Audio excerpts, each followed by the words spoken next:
அனைவருக்கும் வணக்கம். நம்முடைய அட்னேட் பிசிக்ஸ் பயோடன் அப்படிங்கிற நம்ம காணொலி சேனல்ல இன்றைக்கு நாம பார்க்கக்கூடிய மல்டிபிள் சாய்ஸ் கேள்வி வந்து பருப்பொருள் மற்றும் கதிர்வீச்சின் இருமை பண்பு. நம்முடைய நீட் சிலபஸ்ல 17வது அலகுல இந்த கேள்வி வந்து இந்த பாடம் வந்து இருக்குது. பருப்பொருள் மற்றும் கதிர்வீச்சின் இருமை பண்பு என்ன கேள்வி அப்படிங்கிறத நம்ம பார்க்கலாம். ஆங்கிலத்துல real nature of matter and radiation சொல்லலாம். 17வது அலகு. சரியா? நீட் தேர்வில் 2017ஆம் ஆண்டு கேட்கப்பட்ட ஒரு கேள்வி. டிகே வெப்பநிலையில், கேனாலே அந்த கெல்வின் தனித்த வெப்பநிலைன்னு சொல்லுவோம் இல்லையா? டிகே கெல்வின் ஸ்கேல் வெப்பநிலையில் கனநீருடன் வெப்பச்சமநிலையில் உள்ள எம் நிறை கொண்ட ஒரு நியூட்ரானின் டி பிராலி அலைநீளம் எவ்வளவு? அதுக்குண்டான ஈக்குவேஷன் கொடுத்துருக்காங்க. சரியா? h by square root of 3mkt. ரெண்டாவது 2h by root of அதே 3mkt.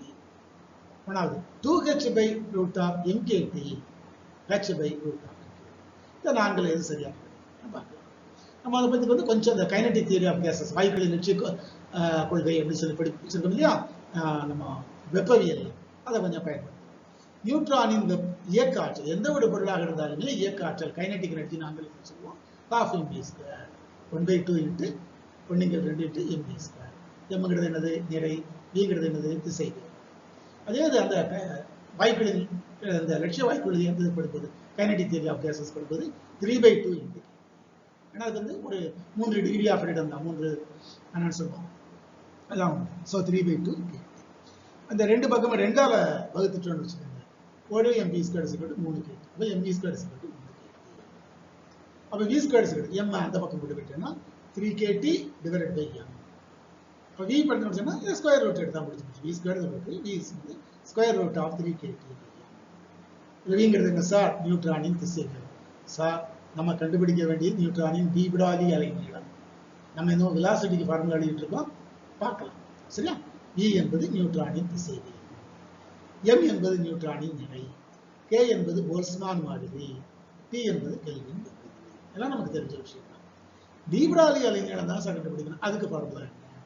Lambda is equal to h by mv. இப்போ v க்கு பதிலாக இதை போடலாமா? So lambda is equal to h by mv. சமன்பாடு 1இல் உள்ள v இன் மதிப்பை இங்கே பிரதியிட்டோம் என்று சொன்னால் lambda is equal to h by m. v க்கு பதிலாக root of 3 kT. இந்த m உள்ள கொண்டு போனா என்ன? ரூட்டுக்குள்ள கொண்டு போனா என்ன ஆகும்? வர்க்கமூலத்துக்குள்ள m² ஆகும். அப்ப 3m² kT by m. மேல m² இருக்கு, கீழே m மட்டும் தான் இருக்கு, அடிச்சுக்கலாம். அப்ப 3m kT. அப்ப h divided by square root of 3m kT. இதுதான் lambda. So நியூட்ரானின் டி பிராலி அலைநீளம் h divided by square root of 3mkt என்கின்ற முதலாவது தெரிவு, முதலாவது ஆப்ஷன், முதலாவது விடை சரியான விடை. Option 1 is the right answer for this question. Okay, நம்ம இதுவரைக்கும் நம்ம இந்த பொருட்களின் இருமை பண்பு, பருப்பொருட்களின் மற்றும் கதிர்வீச்சின் இருமை பண்பு அப்படிங்கிற பாடத்துல நம்ம இந்த கேள்வியை வந்து நம்ம பார்த்திருக்கிறோம். நம்ம அடுத்த காணொளியில வந்து ஆட்டம்ஸ் அண்ட் நியூக்ளியை, அணுக்கள் மற்றும் அணுக்கள் அப்படிங்கிற 18வது அலகில் இருக்கக்கூடிய கேள்விகளை வந்து நம்ம பார்க்க தொடங்குவோம். அடுத்த காணொளி காணும் வரைக்கும் அனைவருக்கும் நன்றி, வணக்கம்.